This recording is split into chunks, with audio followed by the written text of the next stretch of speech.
40,000 लोगों को रोजगार दे रही है। 1 लाख अधिवक्ता और उनके साथ जुड़े हुए वो बेरोजगार हो जाएंगे। सरकार जो आई है, इसने जो भी डिसीजन लिए आज तक के रिकॉर्ड में किसी भी डिसीजन को वापस नहीं लिया गया।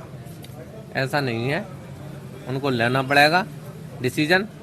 जब अधिवक्ताओं के हित में कोई काम नहीं हो रहे हैं, समाज हित में काम नहीं हो रहे हैं, वो कह रहे हैं कि हम समाज हित का काम कर रहे हैं, न्याय हित में काम कर रहे हैं, विकास कार्य कर रहे हैं, निजीकरण कर रहे हैं। सरकारी ऑफिस में एक सब रजिस्ट्रार है, एक क्लर्क है सरकारी। नमस्कार, मैं वीरेश यादव, आप देख रहे हैं यूपी जन सम्मान न्यूज। अभी हम तहसील अतरौली में हैं और मैं आपको बताता चलूं जो जहां के हमारे जो अलीगढ़ ज़िले के लोग बाग हैं वो तहसील आते हैं, लेकिन उनका कोई काम नहीं हो रहा। काम क्यों नहीं हो रहा? क्योंकि यहाँ पे हड़ताल चली हुई है। जितने भी अधिवक्ता हैं उन्होंने हड़ताल कर रखी है, ना यहाँ बैनामा हो रहा और पूरी तरीके से कलम बंद हड़ताल है। यहाँ पे कोई भी वकील अपनी कलम नहीं चला रहा है और लोग आते हैं और निराश होकर चले जाते हैं। और इसी बीच में हम अधिवक्ताओं से बात करेंगे आखिर ये कलम बंद हड़ताल क्यों है और ये ख़त्म कब होगी और किस लिए हड़ताल की जा रही है। अपना परिचय दीजिए जरा। मैं दिनेश सिंह एडवोकेट हूँ, यहाँ तहसील बार एसोसिएशन अतरौली का प्रेसिडेंट हूँ। जो ये कलम बंद हड़ताल चल रही है, किस लिए चल रही है? ये कलमबंद हड़ताल हमारी रजिस्ट्री कार्यालय पर राज्य सरकार निबंधन मित्र नियुक्त करने जा रही है और फ्रंट ऑफिस खुलेगी, उसके विरोध में ही कर रही है हड़ताल। इसके फ्रंट ऑफिस खोलने से यहाँ हमारे अधिवक्ता और कातिब ये सारे बेकार हो जाएंगे, टाइपिस्ट भी बेकार हो जाएंगे, स्टाम्प वेंडर्स भी बेकार हो जाएंगे, उनका कोई काम रहेगा ही नहीं, सारे काम फ्रंट ऑफिस करेगा। यानी कि अगर ये जो निबंधन मित्र हैं ये आ जाते हैं तो अतरौली में जो कितने वकील हैं जो लगभग बेरोजगार हो जाएंगे? यहाँ करीब तहसील पर 150 वकील हैं और 150 क्या, उनके साथ प्रत्येक अधिवक्ता के साथ एक एक मुंशी है, कातिब हैं 17-18, स्टाम्प वेंडर्स हैं। जब स्टाम्प भी फ्रंट ऑफिस में ही निकलेंगे तो स्टाम्प वेंडर का भी काम खत्म हो जाएगा।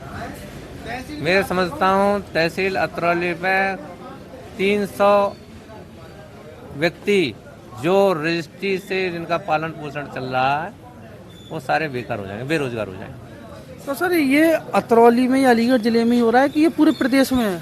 अभी न्यूज़पेपर को देखने से अवगत हुआ है कि लगभग सूबे में 143 फ्रंट ऑफिस खोलने जा रही है सरकार और उनके आधिकारिक रूप से उनका कहना यह है कि अगर ये फ्रंट ऑफिस का कार्य संचालन बढ़िया होता है तो पूरे प्रदेश में लागू करेंगे। लेकिन इससे रोजगार, वो तो कह रहे हैं रोजगार बढ़ेगा, मैं कह रहा हूँ कि उनके इस फ्रंट ऑफिस के खुलने से बेरोजगार बढ़ेगा, बेरोजगारी बढ़ेगी और निबंधन कार्य में जिनको कानून की कोई जानकारी नहीं है वो काम करेंगे तो और गलत काम होंगे। तो इस हिसाब से जैसे जिसे कानून की जानकारी नहीं है वो काम करेंगे तो भ्रष्टाचार फैलेगा, निश्चित लोगों के काम गलत होंगे, ज़्यादा फिर उनको सुधरवाएंगे, फिर कानून में यही आना पड़ेगा अधिवक्ताओं के बाद। बैनामा यदि कोई गलत लिख भी जाता है, कोई त्रुटि हो जाती है, उसकी दुरुस्ती निबंधन मित्र नहीं कर सकता, उसका संशोधन न्यायालय करती है, नामांतरण की प्रक्रिया न्यायालय करती है, उसका संशोधन की प्रक्रिया अधिवक्ता करता है। उसके बाद कोई गलत हो जाता है तो सिविल में जाते हैं, वहाँ पर भी वो अधिवक्ता करते हैं।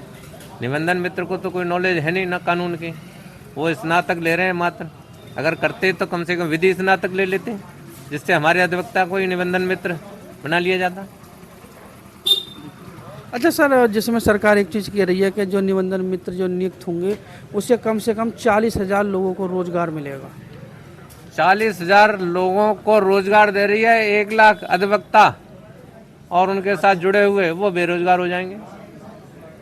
तो ये कलमबंद हड़ताल है सिर्फ जिले में चल रही है, प्रदेश स्तर पर है? ये हमारे ज़िले पर पूरी तरह है, आगरा ज़िला भी आ गया है, उन्नाव भी है और गोरखपुर ज़िला है जहाँ से हमारे स्वयं मुख्यमंत्री जी वहाँ से चुने गए हैं।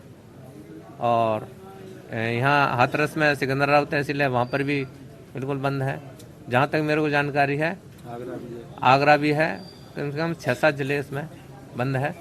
जिनको जानकारी है, जिनको जानकारी नहीं है, अज्ञान है इस मामले से, वहाँ अपने काम कर रहे हैं अधिवक्ता, उनको जानकारी दिलाई जाएगी और पूरे प्रदेश स्तर पर इस आंदोलन को लाया जाएगा। अच्छा सर, एक चीज़ और है, जब से बीजेपी सरकार जो आई है, इसने जो भी डिसीजन लिए आज तक की रिकॉर्ड में किसी भी डिसीजन को वापस नहीं लिया गया। ऐसा नहीं है, उनको लेना पड़ेगा डिसीजन। जब अधिवक्ताओं के हित में कोई काम नहीं हो रहे हैं, समाज हित में काम नहीं हो रहे हैं, वो कह रहे हैं कि हम समाज हित का काम कर रहे हैं, न्याय हित में काम कर रहे हैं, विकास कार्य कर रहे हैं, निजीकरण कर रहे हैं। सरकारी ऑफिस में एक सब रजिस्ट्रार है, एक क्लर्क है सरकारी, बाकी सब प्राइवेट हैं। आगे आने वाली इस स्थिति में सारे ये निजीकरण में ले जा रहे हैं। सरकारी नौकरी में भर्ती करते नहीं है। यहाँ तहसील पर इवन एसडीएम का एक चपरासी की भर्ती नहीं है।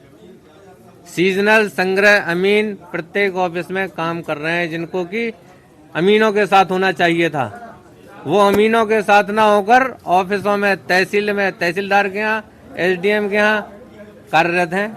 वो चपरासी की भर्ती कराएं, क्यों नहीं कराते? वहाँ सब रजिस्ट्री कार्यालय में एक भी चपरासी नहीं है, मात्र सब रजिस्ट्रार है, वो भी प्रभारी, उसकी कोई पोस्ट नहीं है सब रजिस्ट्रार पर। सब रजिस्ट्रार के नाम पर प्रभारी क्लर्क को दिया गया है संचालन करने के लिए। तो ये सरकार निजीकरण कर रही है, बेकार कर रही है। सरकारी भर्तियां नहीं कर रही, सब रजिस्ट्रार की भर्ती कराए, क्लर्क की भर्ती कराए, चपरासी की भर्ती कराए, काम चले। काम कैसे होगा? अच्छा सर, मैं एक बात में सवाल है कि अधिवक्ता प्रधानमंत्री के नाम या योगी के नाम कोई ज्ञापन वगैरह देंगे या राष्ट्रपति? ज्ञापन दिया है, राज्यपाल महोदय को दिया है, मुख्यमंत्री को जी को भी दिया है, पूर्व में दिया जा चुका है। इस मामले में एसडीएम के माध्यम से हमारे ज्ञापन निर्धारित जगह पे गए हैं। तो मैं चाहूँगा कि सरकार इस पर सोच समझ के फैसला ले, क्योंकि इतने अधिवक्ता बेकार हो जाएंगे, बेरोजगार हो जाएंगे कि जितने वो 40,000 रोजगार देने की बात कर रहे हैं, उससे ज़्यादा तो चौगुने वो बेरोजगार हो जाएंगे। 40,000